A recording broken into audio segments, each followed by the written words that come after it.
नमस्कार। आज हम एक बहुत ही दिलचस्प कहानी देखने वाले हैं। ये कहानी है दो नक्शों की और जूनागढ़ के एक बड़े ही अजीबोगरीब मामले की, जो 75 साल पुराने एक किस्से को आज के दौर से जोड़ती है।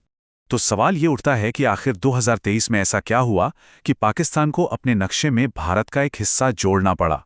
चलिए इस पहेली को सुलझाते हैं। इसकी शुरुआत होती है पाकिस्तान के नक्शे में हुए एक बहुत ही हैरान करने वाले बदलाव से। आज की इस कहानी को समझने के लिए हमें थोड़ा पीछे जाना होगा, साल 1947, जब भारत का बंटवारा हो रहा था, और मिलना होगा जूनागढ़ रियासत के एक, कह सकते हैं, बड़े ही रंगीन मिजाज के नवाब से। तो ये जूनागढ़ था कहाँ? आज के गुजरात में। अब देखिए यहाँ की सिचुएशन कितनी पेचीदा थी। आबादी जो थी वो ज्यादातर हिंदू थी, लेकिन शासक यानी नवाब वो मुस्लिम थे। अब सोचिए बंटवारे के माहौल में ये सिचुएशन कितनी नाजुक रही होगी। और नवाब साहब की कहानी में एक और बड़ा ही दिलचस्प पहलू है, उनका एक जुनून, एक बहुत ही अनोखा शौक। तो ये शौक क्या था? कुत्तों का। और कितने कुत्ते? एक दो नहीं, 10-20 नहीं, बल्कि पूरे 1200। कहते हैं कि नवाब साहब को अपने इन कुत्तों से इतना लगाव था कि वो कहीं भी जाते थे तो पूरा का पूरा काफिला साथ चलता था। और जाहिर है जहां 1200 कुत्ते एक साथ पहुंच जाएं, वहां हंगामा तो होना ही था।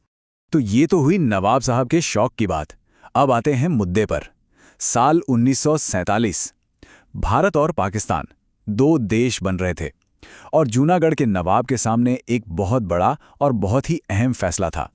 अब देखिए जूनागढ़ चारों तरफ से भारत से घिरा हुआ था। लॉजिक तो यही कहता है कि वो भारत में शामिल होते, लेकिन नवाब साहब ने फैसला किया पाकिस्तान के साथ जाने का, और बस यहीं से सारी समस्या शुरू हो गई। इसके बाद जो हुआ वो बहुत तेजी से हुआ। अगस्त 1947 में बंटवारा होता है। सितंबर में नवाब पाकिस्तान के साथ जाने का ऐलान कर देते हैं। अक्टूबर तक सरदार पटेल हालात को संभालने के लिए सेना भेज देते हैं। और फिर फरवरी 1948 में होता है जनमत संग्रह, यानी लोगों से पूछा जाता है कि वो कहाँ जाना चाहते हैं। और इस जनमत संग्रह का नतीजा मतलब इतना एक तरफा था कि कोई शक की गुंजाइश ही नहीं थी। 99.95% लोगों ने कहा हमें भारत के साथ रहना है।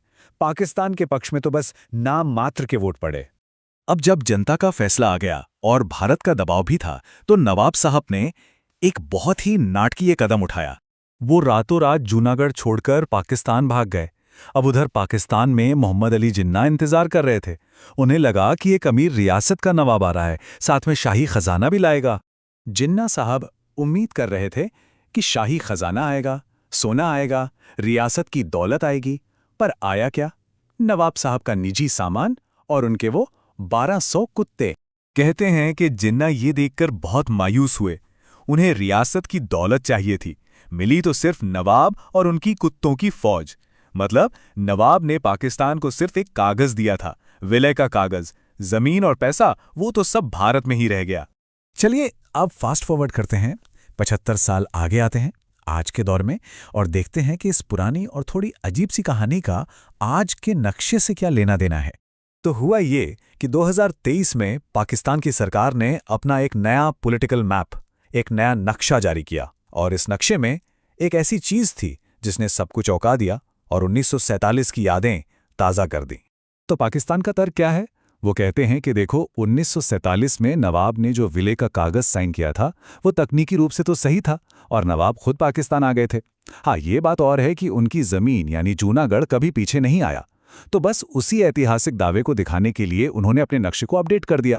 अब इसे समझने के लिए एक उदाहरण देखते हैं। जैसे भारत के नक्शे पर अंडमान और निकोबार द्वीप समूह को दिखाया जाता है। वो भारत की मुख्य भूमि से बहुत दूर हैं, अलग से। बस कुछ इसी तरह की लॉजिक लगाकर पाकिस्तान ने अपने नए नक्शे में जूनागढ़ को अपनी मुख्य भूमि से दूर एक अलग हिस्से के तौर पर दिखा दिया है। तो सवाल ये है कि इस सब का मतलब क्या है? इस पूरी कहानी से हम क्या समझें? इसका मतलब ये है कि कैसे एक पुराना ऐतिहासिक किस्सा एक मॉडर्न पॉलिटिकल स्टेटमेंट बन जाता है। मतलब 75 साल पुराने दावे को जताने के लिए नक्शे का इस्तेमाल किया जा रहा है। ये दिखाता है कि इतिहास चाहे कितना भी अजीब लगे, वो कभी खत्म नहीं होता। उसका असर दशकों बाद भी दिखता रहता है। तो क्या 1947 की एक कहानी वाकई 21वीं सदी में एक नक्शे को बदल सकती है? अगली बार जब कोई नक्शा देखें तो याद रखिएगा कि उस पर खींची गई लकीरें सिर्फ सरहदें नहीं होती, उनके पीछे इतिहास, सियासत और कभी-कभी 1200 कुत्तों की भी एक कहानी छुपी होती है।